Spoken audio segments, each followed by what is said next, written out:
Our new compatriot, to our new compatriots, I warmly congratulate you and wish you a fulfilling and prosperous journey as citizens of Ghana. And on behalf of the government and the people of Ghana, I say once again, welcome to your new responsibility as citizens of the Republic of Ghana. May God continue to bless all of us, and may God continue to bless our homeland, Ghana. Thank you so much. Very, very deep words indeed, and food for reflection. Welcome to your new responsibility as citizens of the Republic of Ghana. To our new compatriots. All right. Congratulations to those who have received citizenship today in Ghana. And welcome to This Week in Ghana, your bi-weekly live stream where we talk about all things Ghana related. We touch on real estate investment, business, moving to Ghana, and so many more things, including citizenship in the country of Ghana. Before we get into today's stories, we like to start with some introductions. So I will turn it over to my co-host to do her introduction before I do mine. Hello, everyone. My name is Ivy Prosper, and I am the founder of my company, Prosper Creative Group. I do work as a producer, as a speaker, as a YouTube creator, African cultural strategist, consultant, and I'm excited for us to have an engaging conversation today that hopefully enlightens all of you to learn more about Ghana and Africa and beyond. Absolutely. And I'm Joe Hatagwa, the CEO of Authentic African Media. We help people visit, move, and invest in Africa. We bridge the gap between those living on the continent and those living in the diaspora, people with business, products, and services on the continent, with those who are looking for those services, products, and businesses living in the diaspora, and vice versa. And we also like to bring you the latest and greatest from the continent so you're aware of where you're planning to visit, move, or invest in. So, as you saw, today we are talking about Ghana granting citizenship to a number of folks from the diaspora. Before we get into that, though, we have decided that we're going to start a new segment for those who are thinking about moving to Ghana, visiting Ghana, investing in Ghana. It's always good to know what the currency conversion is in most of our viewers are from the US. So we do want to start with a bit of a currency conversion discussion. So you guys know the rate to the dollar for now, and then, maybe we'll do other currencies later in the future. So right now it's pretty close to 11 Ghana cedis to every $1. Just to give context over time, you guys see this graph over 1 month, but if you were to go back 4 years, it would be a drastic fluctuation. I think I've mentioned this previously. When I first got to Ghana, it was $6 to every 1 CD. By the time I left Ghana, almost 3 years later, it was 15 CDs to every $1. And now we're right around 11 CDs to every $1. So we will continue to monitor and keep you guys posted. I don't know if you have any thoughts on the dollar rate today, but just wanted to share that with the folks who are watching. Well, it's been like that for the last little while. It's been fluctuating between 10 and 11 for the last few months. So it's been pretty stable at that amount the last few months. Absolutely. All right. And so so to get into today's conversation, right, it's an important one, something that we've talked about on many occasions throughout the years. And as you all may or may not know who are watching, today marked the first time in President Mahama's second term as president that he has done a citizenship ceremony.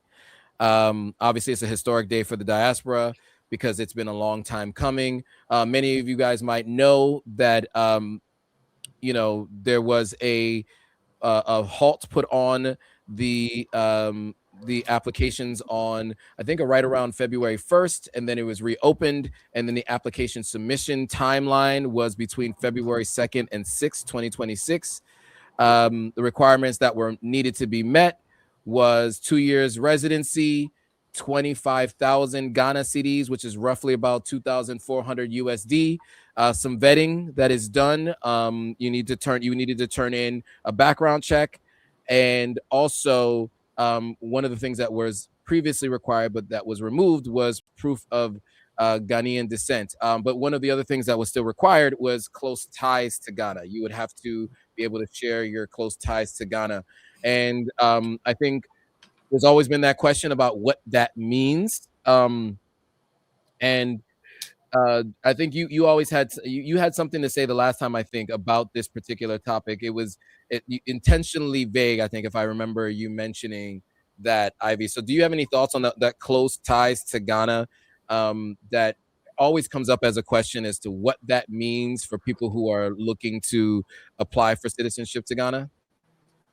Well, I mean, it just really means proving that you have some kind of tie to the country, because there are some people who have been investing, they've been doing things over the years that shows that they've created a strong tie to the country, whether it's through a business that they've started, whether it's through investing in someone, whether it's maybe they've built a school that is educating students, they've provided some services, maybe they have a nonprofit that's doing something that's investing in the community. That's something that can show that you have a strong tie to the nation.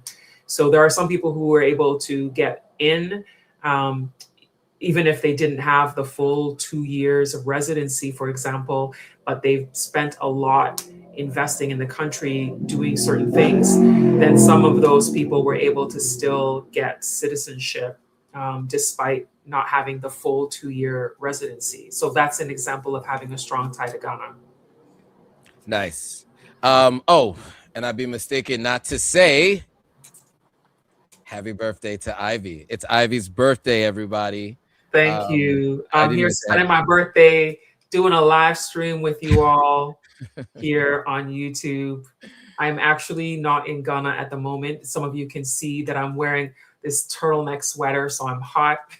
I know I would be hot if I was in Ghana wearing something like this.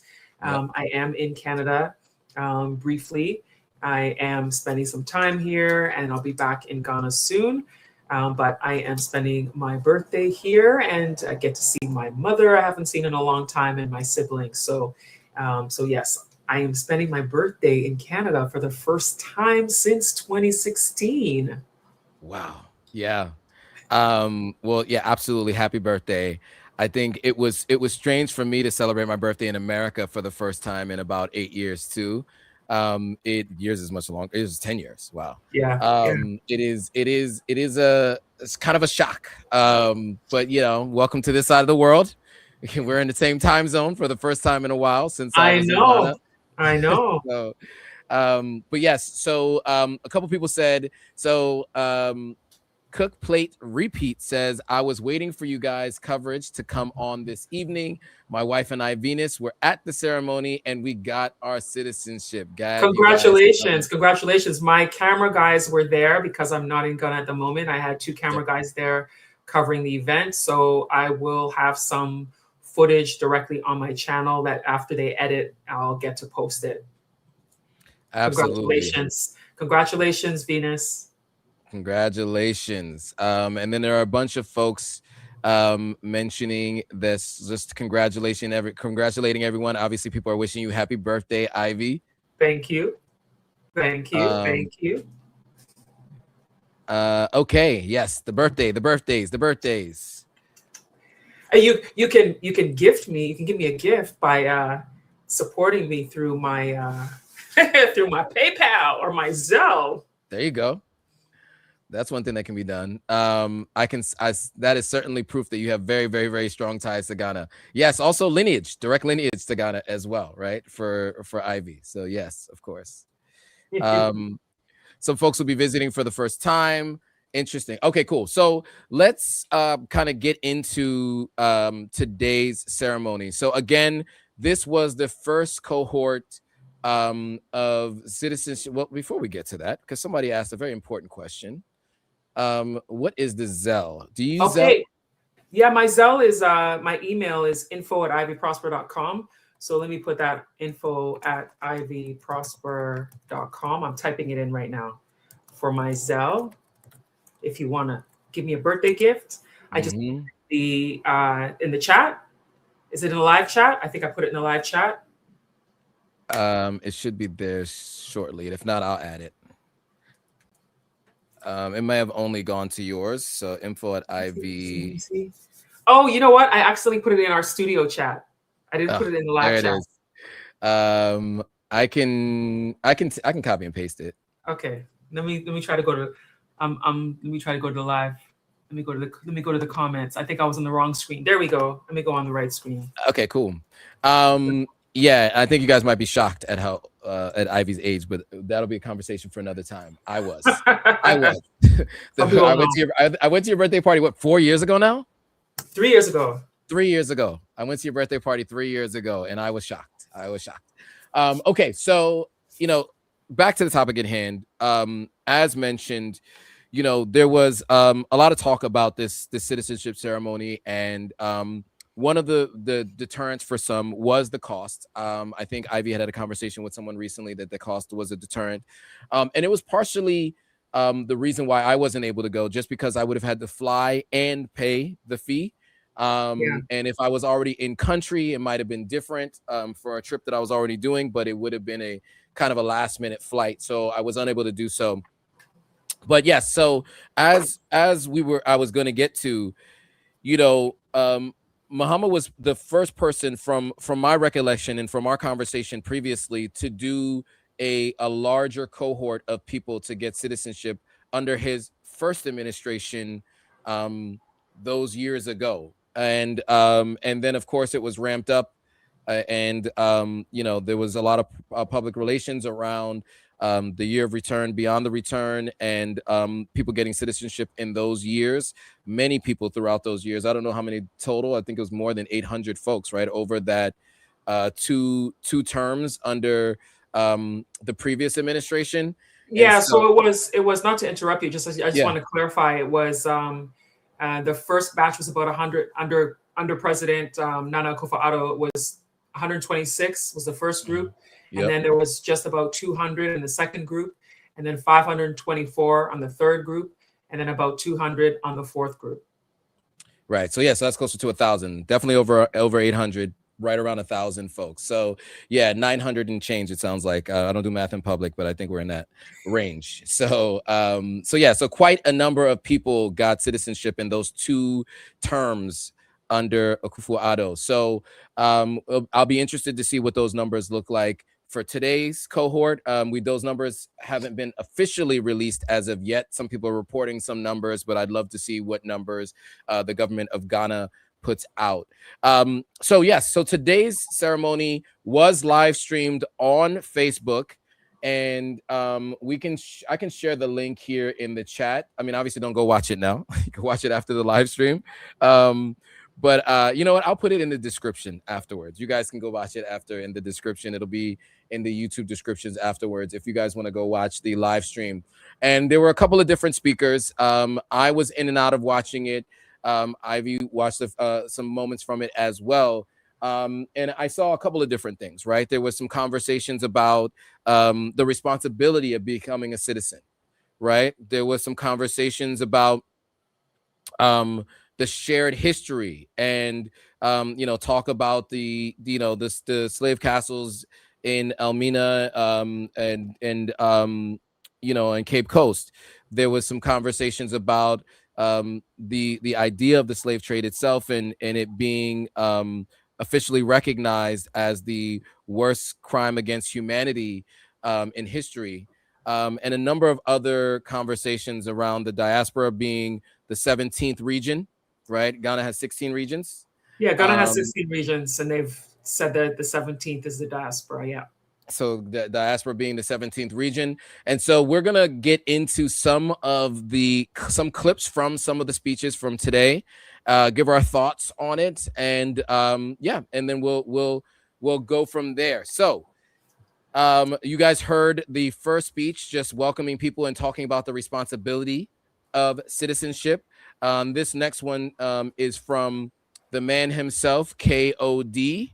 The next two will actually be from KOD, and he is the person running the Office of Diaspora Affairs.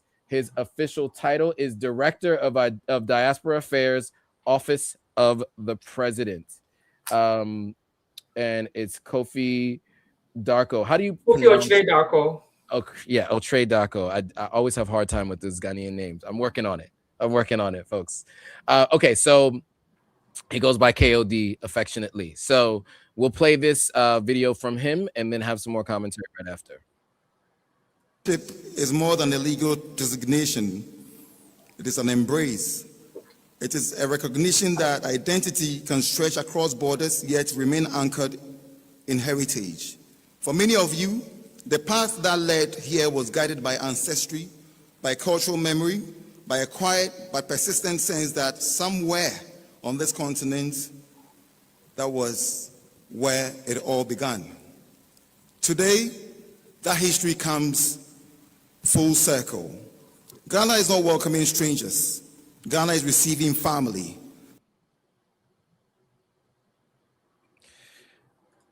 All right. And so really quickly before I play the next remarks from him, and then we'll have some commentary on the other side, some people did some counting as they watched the live stream. And so it's being mentioned that it was about 170 people, at least according to Kwame, who was counting the number of folks who went up to receive their citizenship. I do want to get to some other remarks from KOD and then give some commentary on the other side. I think the two videos together really give some good insight. So let me play this next piece of commentary and then we'll come back with our thoughts. Say that the future of this continent cannot be the same and will not succeed without the diaspora. As citizens, you are going to become partners in the continued shaping of this country, its ideas, its communities, and of course, the very aspirations of Ghana. Your perspectives, experiences, and talents enrich the national fabric. The Ghana you join today is dynamic, evolving, and deeply conscious of the importance of reconnecting with its global family. The Diaspora Affairs Office of the Presidency exists precisely for this purpose, to build enduring bridges between Ghana and her sons and daughters from across the world. And your presence here today strengthens that bridge, and our relationship is going to even get better after today. I can promise you that. All right. So, Ivy, any thoughts on the discussion of the shared heritage in his first clip, and then in the secondary clip, just the discussion about how the diaspora is going to be required to help really get Africa back to its rightful place on the world stage, and how it's a collective effort? I mean, it's definitely a collective effort because people coming from the diaspora have a set of skills that maybe people on the continent may not have had access to certain things. So it's a natural collaborative type of effort. Mm-hmm. And I think that people who have made the decision they wanted to become citizens already feel a sense of responsibility when they come here, because most of them come and they have a dream, they have things that they want to do, things they want to invest in. So I think it's already a natural inclination. It's not something that you have to actually tell people to do, because in order to be here on the continent, there are certain things that are necessary. You have to have a certain drive, because things don't happen in the same systematic way that they do in North America or in Europe. So I think that just the natural way of doing things, people will contribute. They will have an effect.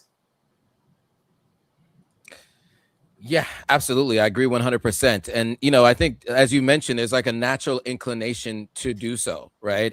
Many of the folks who do get citizenship, you know, are looking to do things that are going to help, you know, progress things. I mean, one, for some people, it's because they want the environment that they're going to be living in to meet to be comfortable, right? And then two, because, you know, many people who are looking to come back to the continent are about the idea of Pan-Africanism and about our collective growth and collective economics, right? These are conversations I've had all the time when I spoke to not only diasporans, but other Africans living in Ghana. I always found that to be interesting, to find that there were other Africans living in Ghana who had the same mindset as the diasporans that were living in Ghana. I have a good friend who's Nigerian, another friend who's from Zimbabwe, another one that was from Cote d'Ivoire. And those are the kinds of conversations we would have. We would talk about, how do we all take advantage of the what's in front of us, and not only have those who are not of African descent be the ones who are running the major businesses, who are employing our people, all of those kinds of things. And so yeah, I do think that it's absolutely a collective effort, and I think most people are already thinking about that as well. Some people are looking for a way to escape. Obviously some people are just sick and tired of being in the Western world, It's and true. so that is happening as well. But in general, depending on their means of income, just by the nature of them being in country, there's at the very least the opportunity to hire people for different things. I didn't realize how many times I was going to have to hire different people for different things that never even crossed my mind. Hiring a plumber, Yeah. hiring an electrician when I was living in Ghana, because I didn't have hot water in my apartment. So hiring a plumber to install hot water, going to Palace Mall and buying the hot water heaters from from people who were employed, who are employed Ghanaians working for a company in Ghana, and being a part of the economy. So these were all things that you might not think about very specifically when you're deciding to make the move, but these are all areas of the economy that you impact just by being there. Yeah. Yeah, and even one other thing that I did is, a friend of mine who came with me was like, look, if you're going to be shooting content, you should also give back, right? You shouldn't just be taking. So the very first New Year's Day that I was in Ghana, we passed out 150 meals Oh, in you did. collaboration with it's a video on YouTube, very early on in my YouTube career. But yeah, so we met with Shirley Ann's in Shadow. Shout out to Shirley Ann's restaurant, and that was my favorite restaurant when I was living in Shadow. And they gave us 150 meals for free to give Wow. out. So we went to Black Star Square. We were at that Osu roundabout, and a few other places where we ended up passing out 150 meals. And staff from Shirley Ann's came with us to help pass out That's the really meals. good. I didn't know that you did that. Yeah, it was really cool. It was jollof rice and chicken. The kids were excited. There were a lot of children, and that was the reason for that. So anyway, things like that, which I'd never done before. I'd never done anything like that before. Never been Okay. inspired to do anything like that before, but that inspiration came to me when I got to the country. So all of those kinds of things can happen. And look, that's just one effort, one time. But I've done other things, like the company I work for, Jumia, did a CSR event where we went to an orphanage and we gave them provisions, right? All kinds of different things. And so I took part in that as well. It's a connection you feel to the people, and you just kind of feel like it's something you should be doing. So I'm grateful for the fact that Jumia wanted to do that, and then also a good friend of mine who was in country was just like, we should do this, and I jumped on board. Okay.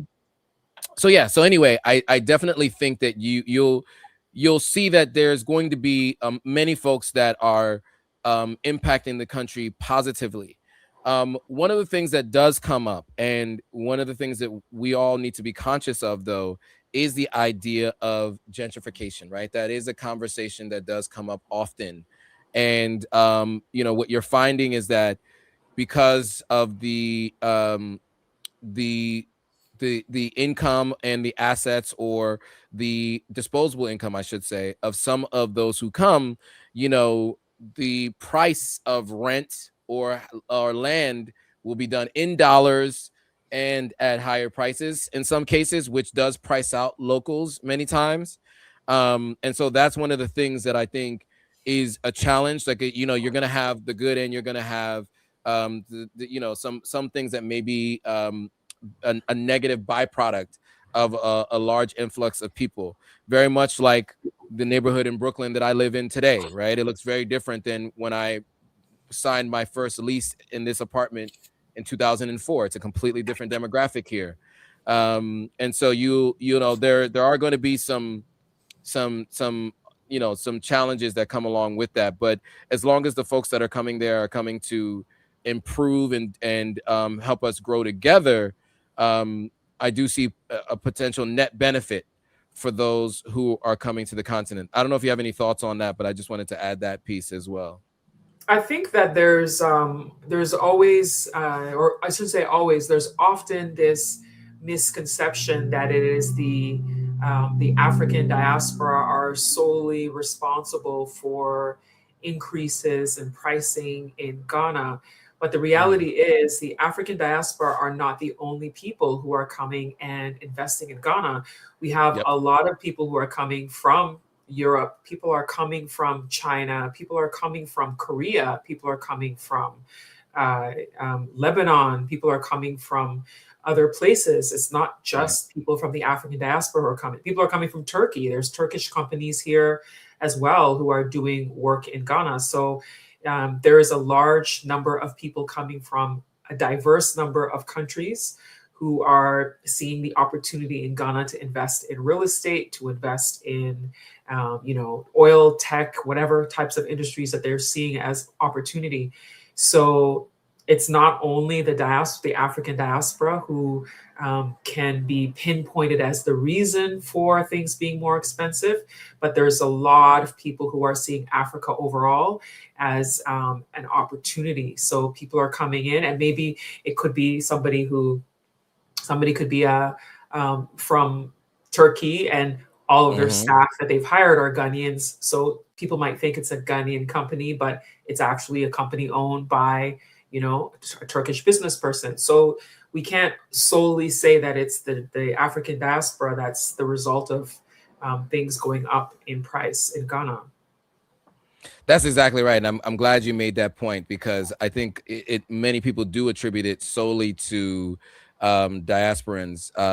And so it's important that you make that point, because yes, very much so. Are there people from all of those backgrounds, other nationalities in country that are coming to country? And Ghana is a very, I would say it's one of the destinations that are looked at as is a great place to do business because of all the things that we all love Ghana for, right? And so other people feel the same way and want to come there to not just be there, but to also do business there. And so, despite the fact that, sorry, go ahead. Yeah, no, go ahead. That was pretty much it. Yeah. I was going to say, despite the fact that when people come, you hear a lot of complaints and challenges that people face. Despite that, Ghana is actually one of the easier countries for port of entry when it comes to doing business, which is why you see a lot of people coming here to Ghana to do business, because there's not as much red tape as with some other African countries may be. So even though it has its challenges, it's still one of the easier countries to navigate when it comes to starting a business. Absolutely. Yes. And it's just a great environment to be in. I always say Ghana is my second home, even though I have, another country that's my country of origin. But it's a little bit smoother of a transition for those moving to the continent. So you know what I mean. So there is a question that our folks are asking: did I get my citizenship? Unfortunately, I did not. I am in the United States currently. So I will hope to be on an upcoming cohort. So stay tuned for that when that occurs. But you will know for sure. We will open up the live stream with that. the day I get my citizenship, we will be very, very clear that I have gotten it. Okay, so other remarks were made throughout the time there today. And so I do want to get to a couple more videos and give some more of our thoughts. And so we have some commentary, one from Rabbi, and then the other from the Vice President. So I will start with the Rabbi, and then we will give some commentary on the other side. The one who bears the black star in her flag, the one who has held up the black star, the one who has been the champion of Pan-Africanism, tonight is performing another great feat in history, has performed another great act in history. And all of those who have been recipients of that, let us raise our voices on high as the heavens, to give thanks once again for what has been performed here today, to give thanks and honor of appreciation to what has been done here today, and to pledge also, along with our Pledge of Allegiance, to pledge that we will continue to fight, continue to struggle until Africa is free, until Africa is united, and that all of her sons and daughters are welcome home to Mother Africa. So one of the things that I wanted to ask your thoughts on was the idea of Ghana leading the way in these citizenship ceremonies, right? There are other countries that do it, right? Sierra Leone has its own citizenship process, and that's going through its own turmoil today. But Ghana really, just in terms of the numbers, it's unprecedented, right? So any thoughts, and especially since you kind of seen this evolved since it first began, really, in terms of these large numbers, because you were there for this whole thing. What are your thoughts on Ghana leading the way here, and what that means for Ghana, and maybe because of Ghana's roots might make it so that it was a country that's ripe for this kind of large kinds of citizenship programs? Well, I mean, I've said this many times before that Ghana is a country that has always had this Pan-Africanist spirit to it since the country's independence. So right from the beginning, President Kwame Nkrumah, initially Prime Minister Kwame Nkrumah, and then eventually President, he invited people like Martin Luther King. Martin Luther King arrived in Ghana, I think it was March the 4th. He was there through the first Independence Day celebrations on March the 6th, 1957. And from then on, you know, Kwame Nkrumah continued to invite people from the diaspora. He really was a bridge because he went to school in the US, and I think it was Lincoln University, I believe, and he was in a fraternity. And with that, with being there, he saw the strong connection with people from the diaspora, with Black people in America, and seeing the struggle of Black people in America. And he really felt that getting them to come to Africa would be a solution, having Black people come together as a continent and as a people in the diaspora. So he's already had that vision and had been inviting people like W.E.B. Du Bois, who came and stayed and ended up dying in Ghana, buried in Ghana. George Padmore, who also was a Pan-Africanist and came to Ghana as well. He's also buried in Ghana. And you just saw that throughout time, through history, people coming like Muhammad Ali, Malcolm X, Maya Angelou, like throughout the years, people were coming. And then Ghana launching the Panafest in 1992, which was a Pan-African festival, a Pan-African arts and theater festival, inviting the diaspora to come. That was a huge event. In the beginning, Stevie Wonder came to that first event in 1992. And so it's just been a history of Ghana always having people coming.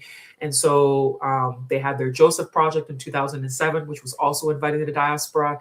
And then 2019, when the Year of Return happened, it was just absolute perfect timing, because now we were on the cusp of the social media becoming a huge way of people communicating and sharing information. And so when you had people coming who were public figures and showing, you know, their experiences, and then having the Year of Return campaign intentionally marketing, using social media platforms, using PR, then it just all came together, and it was just like perfect timing. And I will say thanks to the millennials who responded the most to digital media, and then it just exploded. And so part of the explosion, online conversations talking about the right of citizenship, the right of coming back and claiming your heritage.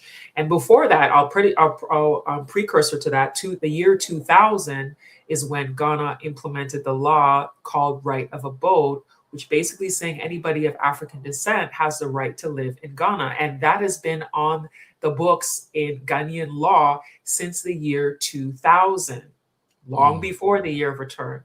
So the country already had this foundation. So everything just came together and snowballed. So it's just natural that this is the fruits of decades of this happening. Absolutely. And as someone who has roots in another country, I do see the difference for sure in terms of that connection to the diaspora, and the intentional connection for sure. And I was not as aware of it until I actually moved. I went to Ghana for the year of return. Yeah. And I had the time of my life, 4 days, only 4 days. And I moved 12 months later, as So I wild. said to you in the interview we did back Yeah. September of last year. Yeah. It was obviously an amazing experience, and obviously I'm working my way back to living in Ghana as we speak. But yeah, it was definitely a learning lesson while being there. Going to the Kwame Nkrumah Museum when I first got there, and learning about the fact that he went to an HBCU. He pledged to historically Black fraternity. All of that I was unaware of, and that connection. And it just made sense that particular experience in the South, well, in the United States during Jim Crow era US, and then obviously having gone back to Ghana, becoming the first prime minister and then first president, obviously shaped the trajectory of its country after its separation from the United Kingdom. So yeah, I mean, I think it really does show in programs like this, and as you mentioned, there's like this historical context all the way through from Martin Luther King, as you mentioned, to Nina Simone and W.E.B. Du Bois, and all the folks that you mentioned that spent some time there during the early years and then throughout the rest of time, right? You see it now with different people who are coming every single year. And so, the expectation is that each year the number of visitors to Ghana will grow. And that means that there's lots of opportunity for those of you who are thinking about business on the continent. There are many people who you understand their spending habits, their sensibilities, those kinds of things. So there are services and products that you can maybe provide to those people when you're thinking about moving to the continent. So these are all opportunities, I think, for all of us really to be able to have collective economics and also do good and do well while being on the continent. So there is one last clip. Apologies. One last clip I do want to share from the events today, and it is from the vice president. So we're going to hear from her, and then have some commentary on the other side. Distinguished guests, ladies and gentlemen, the history of the transatlantic slave trade remains one of the darkest chapters in human civilization. Ghana has thus taken a clear stance that the transatlantic slave trade must be officially acknowledged by the international community as one of the gravest crimes against humanity. President Mahama's government is leading efforts at the United Nations to secure that recognition, not as a symbolic act, but as a commitment to truth, a commitment to remembrance, justice, and restoration of the peoples of African descent everywhere. Well put. Your thoughts on the statements there by the vice president? My thoughts. I thought you were going to share your thoughts first. Okay, I can share my thoughts. So so what I'll say is, we've spoken about this before. One of the things that is happening at the already recognized by the African Union, now the plan is to take it to the United Nations, is to recognize the transatlantic slave trade, or others have called trafficking, as the gravest, or one of the gravest crimes against humanity. I think that goes a long way to, once you call it that, put it on paper, you can then begin to start talking about how do you reparative justice, reparations, for example. But I think you have to have that first in order to kind of have the supplementary actions that would happen afterwards. So I'm interested to see how the United Nations proceeds with this. I know they move slowly on purpose. And so we'll see, as Muhammad, navigates those waters of the UN, considering all the other things that they're dealing with currently. I'd be interested to see, the designation, if and when it happens, and then what comes from that. But also one of the pieces, as I mentioned, is looking for potentially reparations. And so figuring out what that looks like and who gets it and all of those things, I think, are going to be the details that have to be worked out. But the acknowledgement, at the very least, needs to happen. And so I'm looking forward to seeing that come to fruition, and then what comes from that. Your thoughts Well on said. what she said? Well said. I do think it's a conversation that has a lot of people who question African countries, and this is some controversial stuff, but there's people who question African countries when it comes to topics about reparations, because I know that reparations has come into the conversation as well. I agree with the concept of getting it recognized as one of the greatest, or the greatest, crime against humanity, is how he had framed it when he spoke.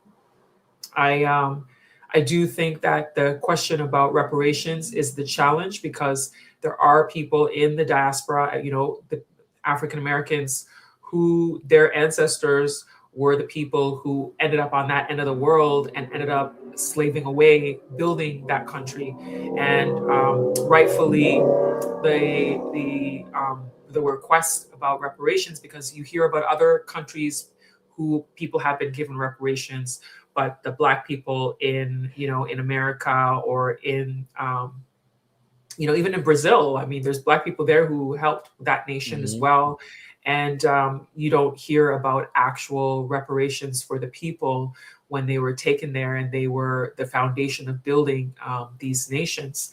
So I think that the challenge is, if you want to talk about reparations for Africa, because I know that conversation has been put on the table when it comes to Africa, the colonization that's happened here is also a very serious issue, because there are things that were done here while things were done over there. The things done here were different than how it was handled on that end. And there are effects, huge effects on both sides.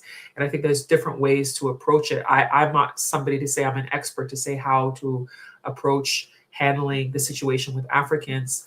I do think things like, removing the control that you see, like how France has had control over a lot of the French African countries, like finding ways to break free of that, and to be able to have their countries still have some kind of foundation to continue to operate on their own. I think there's ways that those things can be explored, but it's a very complex conversation. Very complex, but I do think that it is a step in the right direction to even start having these conversations. But we'll see what happens, because you're right, the UN moves very slowly. At the end of the day, it's trying to appease all countries, and we'll see what happens. Yeah. Absolutely. And just to the point that you made about the CFA franc, right? A friend of mine just got to Mali and told me that the CFA franc in Mali to dollar rate is like 55,000 to 1. In Ghana, we just talked about how it's about 11 to 1.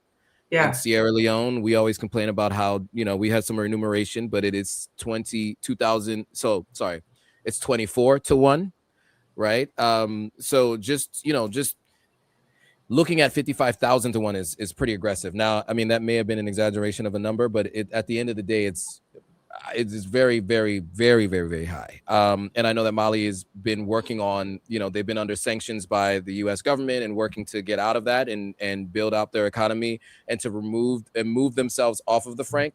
So, but all of those things, I think, it shows that the colonialism that was supposed to be, what was supposed to be independence, that was supposed to have ended between 50 and 70 years ago, depending on which country, has not really ended, right? It's a conversation that is an ongoing one.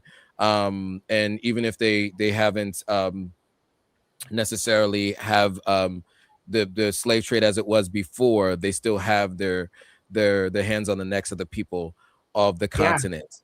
Financially, yeah. Financially, for sure. So, you know, on that note, I think that the last thing I think we want to mention, at least in terms of the citizenship, is there was a question here for about the fact that is Ghana still accepting citizenship applications from Black Americans? So the answer is yes, right? They did mention this even when they opened it back up, that they understood that not everybody was going to be able to get in from that window, so that the applications you can continue to apply. I guess you would call it rolling applications. And so applications are still being accepted. Any additional thoughts on that piece? To that yeah, applications are still being accepted. That's it. They're still being accepted, but you do need to come to the country. You can't just be away.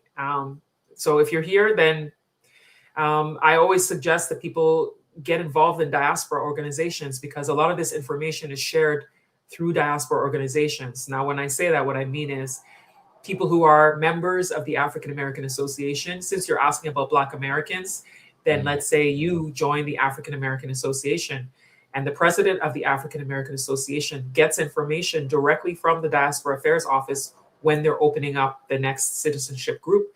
And then the president sends a message to everybody who's a member in the African American Association to say, hey, there's a citizenship coming up soon. You know, this is what's required, who's interested, and then they give the name. So if you're not in that group, you would hope that you get the information, but it's easier to get it if you are a member of these organizations. So if you're Caribbean, you join the Ghana Caribbean Association. So it's an example. There's a diaspora coalition. So you join these diaspora groups when you're here, and then you get the information when it comes up. And then make sure you're doing the things that can lead you to potentially being able to get it. For example, we talked earlier about strong ties to Ghana. Are you doing stuff in the country? Are you giving back? Have you built a school? Have you started a business? Have you partnered with a Ghanaian? Like, what are you doing in the country that can help to reinforce your application? At the same time, there are some people that it surprises me when I find out that they got citizenship, because I'm like, the person is not living here. The person, what have they done here?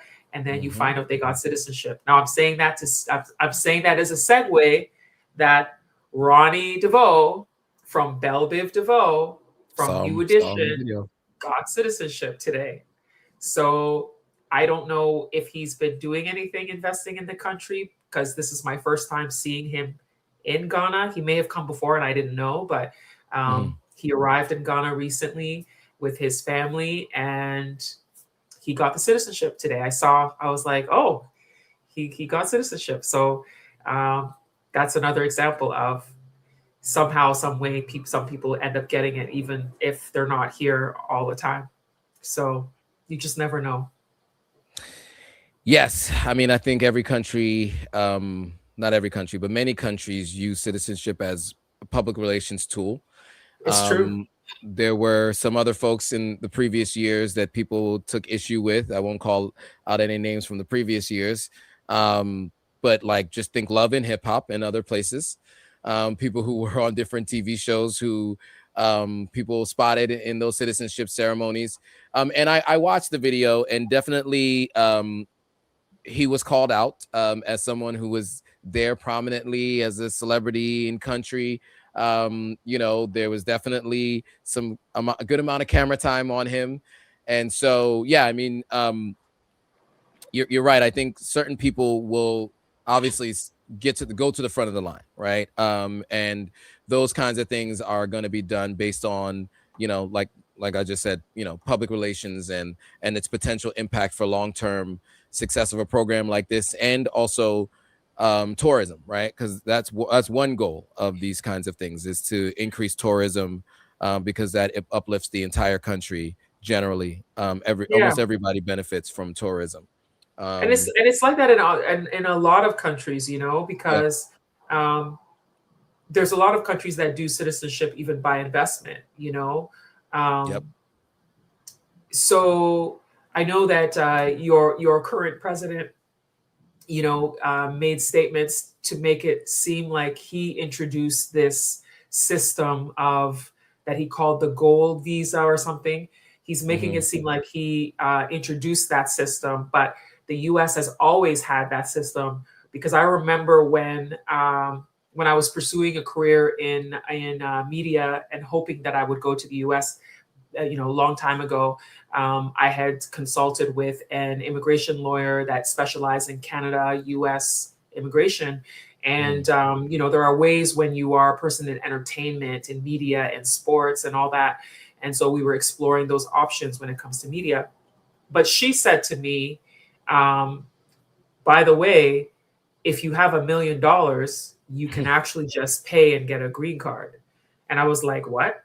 I'm like, I don't have $1 million, but I was like, what? And she said, yeah. She said, a lot of high level people, that's how they get in the country and they get green cards because it's seen as an investment. They'll pay $1 million, $2 million, and then they're able to get it. And she's like, that's how some of these, you know, big business tycoons are able to come from other countries and be able to just, you know, start doing whatever they're doing. So a lot of countries have that. So high profile people, wealthy people, you know, often get access and often get put, like you said, to the front of the line before others do. Is just, it's the nature of the way that the world is, unfortunately for some who genuinely try to do things, you know, the right way or the structured way, but it is what it is.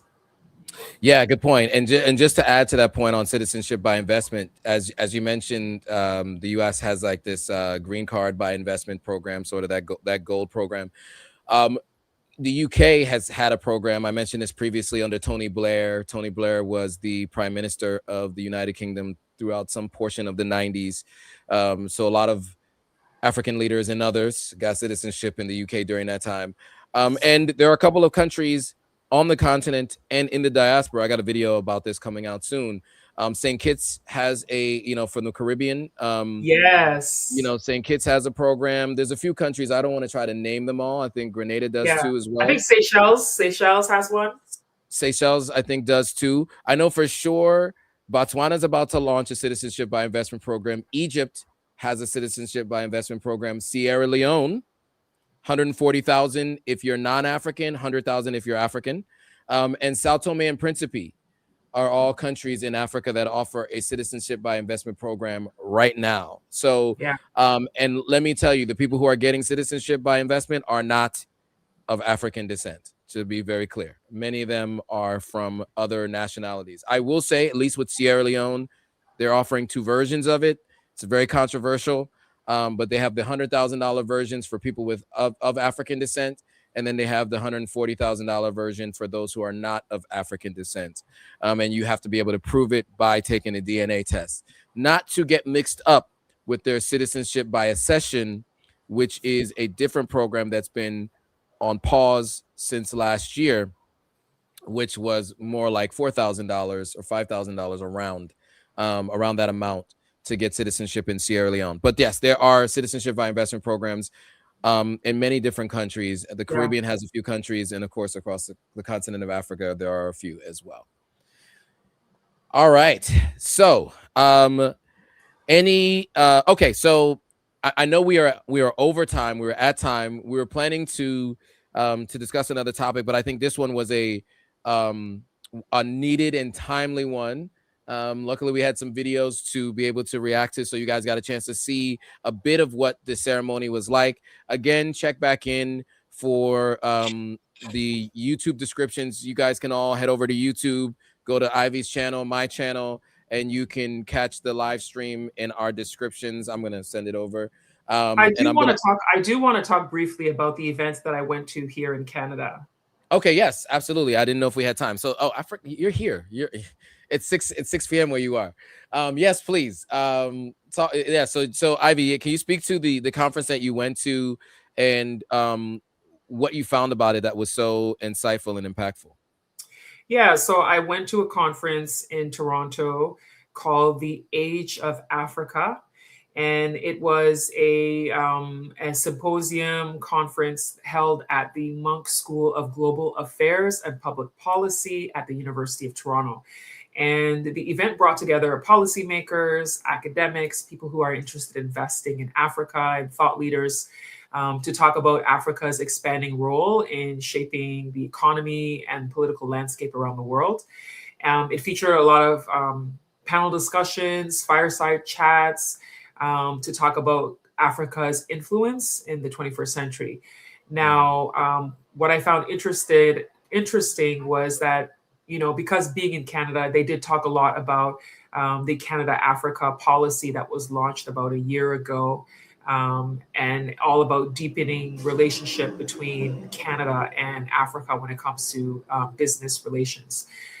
There were discussions about strengthening the relationship in business. And I met people who had come in from, I met some people from Sudan, from Uganda. The Uganda High Commissioner to Canada was there. I met people from Kenya, from Ghana, from Nigeria, who were all there talking about business. And then they had a strong conversation about AI and how AI is shaping a lot in the world, and how Africa needs to make sure that it doesn't fall behind in the whole AI revolution, because it is a way that Africans can actually, build business with the young population. They talked a lot about the young population of Africa and how they have to leverage the young people so that they can understand the value of AI. And then they also talked about the way that companies are taking advantage of young people with some of the data centers that have people training, like in Kenya, when you hear some of the people who are being burnt out with some of the AI training and stuff like that. So it was a really insightful event. And it really was an opportunity for me to also network and meet like-minded people. I met some people who are doing some business in Ghana that I have an opportunity to speak with at a later date. But it was really good. I think that if anybody does come to Canada next year, that they might want to look into this conference. It's called the Age of Africa. Nice. And my bad, I thought it was displaying on the screen and something else was displaying that whole time. I meant to pull that up, but at least we got a chance to take a look at the site and see what it is. It's just ageofafrica.com if you guys want to check out the page that has all the details from what Ivy just described. So yeah, I mean, and that goes to the idea of going to different conferences, right, that are Africa focused. That's something that is definitely on my list of things to do. And for those of you who are watching, it's great to watch, but it's also really good to engage. There are so many different conversations, and it'll help you out as you're thinking about whatever your connection to the continent is going to be. Hearing from other people who've made those decisions, who are where you want to be, is super important, whether they're speaking from the stage or you meet them in person, walking around the hall in the networking events. I can't tell you how important it has been for me to go to these different kinds of events, to meet different people that have led to different partnerships, relationships, all kinds of other things that have come from going to these events. So definitely recommend, if you're in proximity of any of these kinds of events in the UK, if you're in the diaspora, the UK, the US, and even if you're on the continent, there are many events like this. You may not feel like getting up and going out that day. It might be after a day at work, whatever, but generally you won't regret it if you go with an open mind to hear what people have to say, and also learn from those who are doing what it is that you're looking to do. Yeah, and it's very important, especially if you say you want to live in the African continent, to get an understanding of what's happening with politics, with business, with what opportunities are happening, and then also who you can connect with and network with to do any type of business that you're looking to do. Exactly. Any final thoughts on the conference or this conversation overall? Oh, I think the conference was very, very well done. I only had a problem at the end with food, but other than that, it was a good conference. I think that today is just another example of the fact that there are people who are still very much interested in coming to Ghana and to other African countries, despite some of the challenges that we saw earlier this year with the way the citizenship process had some changes, some drastic changes that happened this year. There were still people who were interested in moving forward, despite some of the new fees that were added. People still really wanted to participate and be a part of it. So it didn't stop. It didn't stop some people. Absolutely. Yes, there's a clear sense of belonging and a connection. And I think Ghana has been great for being that bridge and leading the way.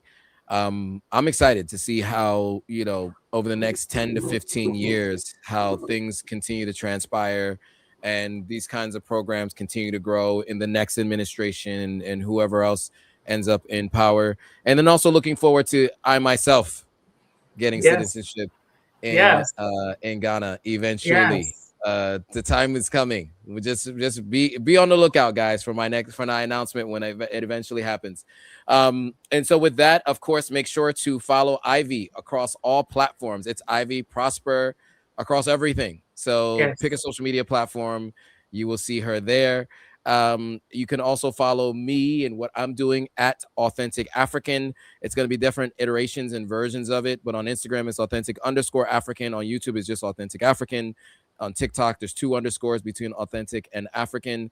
And then on Facebook it's The Authentic African. I know the name we're taking, so you just gotta, but you'll find it. You type in Authentic African, the logo, you will recognize it. Yeah, come find me. And for more content like this, we will be going live every other week on Monday at this time to discuss all things happening in Ghana. So stay tuned to both channels for these conversations and so much more. Ivy does a lot more other types of content, as do I.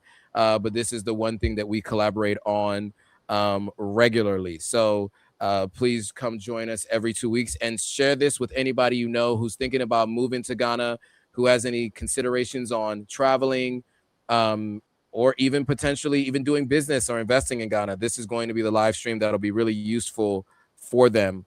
If you haven't already, hit that thumbs up so that the algorithm knows that you guys found this useful and helpful.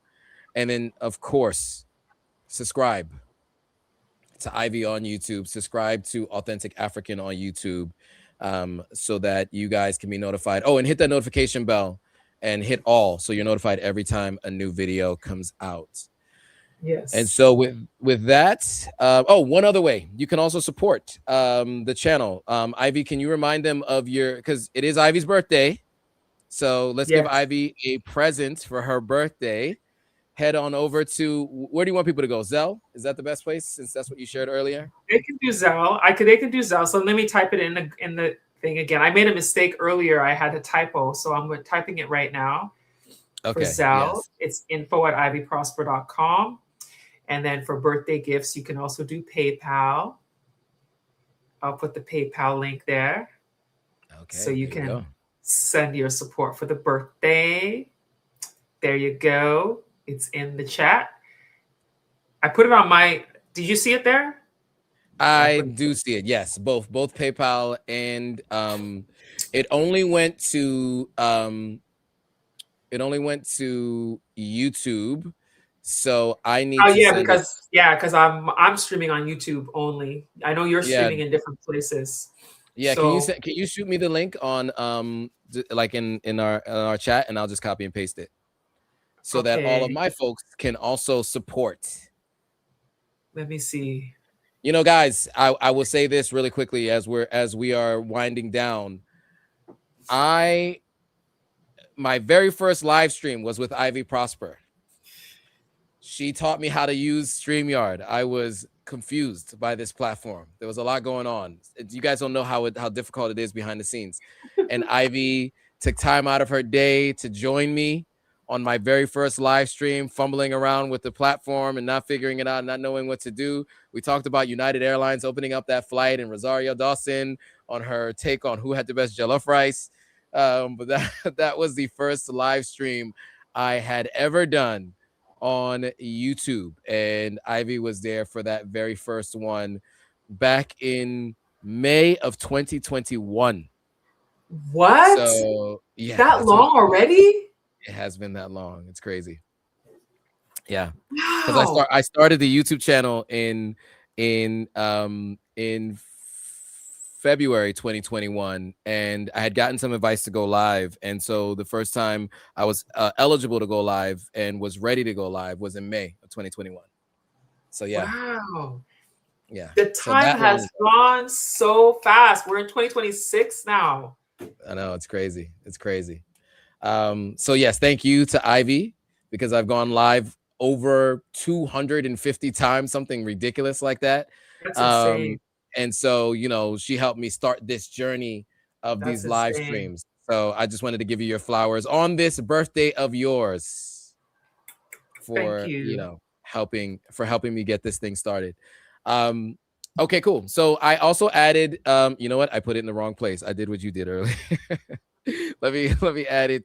So if you guys want to support Ivy for her birthday and you want to thank her for helping me as well, for those of you who follow me, and if you find these live streams useful, that in large part has to do with Ivy's help getting me up and started so I can feel confident and comfortable going live every week. So you're doing great. I have to commend you.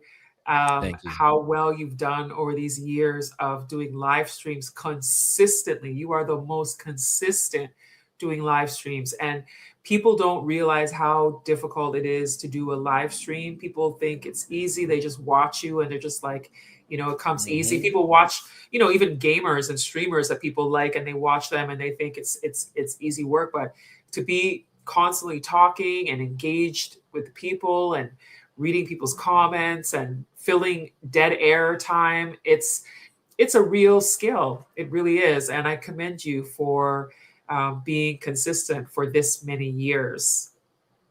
Thank you. I appreciate it. And yeah, I echo all your sentiments on the difficulty. It is difficult. But yeah, I appreciate all of you. So somebody's saying inquiring minds want to know, Joe, what is the question that you have, Elder? What is it? Eldercraft? What's it? Eldercrafts 0021. Is it something I should be reading out loud? Let me see.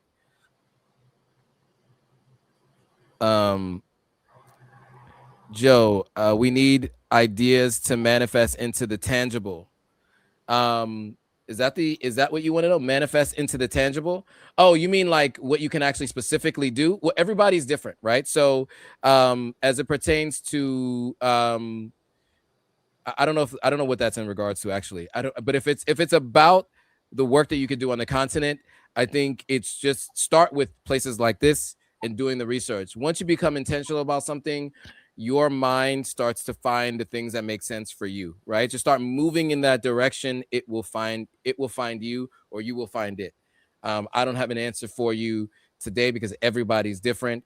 However, feel free to sign up for a consulting session with Ivy or myself, and we can help you figure out what makes sense for you on the continent.